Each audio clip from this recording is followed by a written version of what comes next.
Uncle, that marriage you wanted me to have back then, is it still on the table?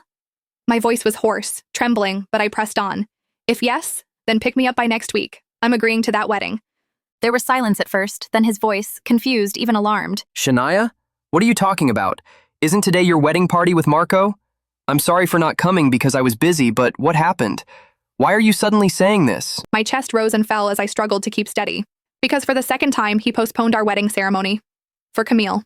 So I'm done. I heaved. He's never going to choose me again, so please, see me by next week, Uncle. I'll do everything you want me to do if you pick me up from this misery. Before he could respond, I ended the call. The weight of those words clung to me like lead, but there was also a strange kind of release, like finally cutting free from chains I had worn for too long. I lowered the phone slowly, my hand trembling as I clutched the lace of my gown. Around me, the garden lights still twinkled, strung across branches like stars.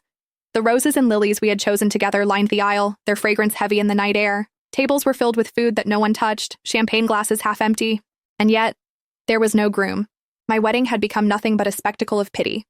One by one, the guests approached me with hushed voices, their eyes heavy with sympathy. I'm so sorry, Shania. You don't deserve this. He'll come around. Don't worry. Each word was like salt in an open wound. I stood there in my gown, the gown I had dreamed of since I was a girl, its white silk trailing across the grass, now stained by tears I tried to hide. Marco didn't come. When I finally called him, desperate for an explanation, his voice was maddeningly calm, as though he had no idea what I was standing in the middle of. Babe, I'm sorry, He said. Camille's burning with fever. I couldn't just leave her. We can just do this again, okay? Next week. Or maybe skip the ceremony and just register. It's the same thing anyway. Camille.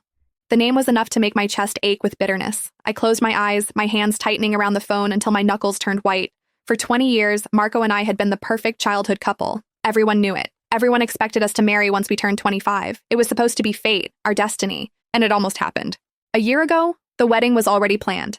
I had my gown, my vows, my entire life laid out in front of me. But then Marco went on that cursed cruise. The accident left him broken, missing for months. When he finally came back, he wasn't alone.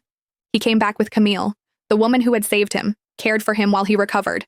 And because of that, his family insisted she stay, that the debt must be repaid. Marco promised her happiness. At first, I agreed. I felt indebted too. Without Camille, Marco might not even be alive. I told myself it was fine, that she would stay with us for a while, then leave once things settled. But things never settled, because Marco's goals shifted. It was no longer about us, about our future. It was about her, Camille.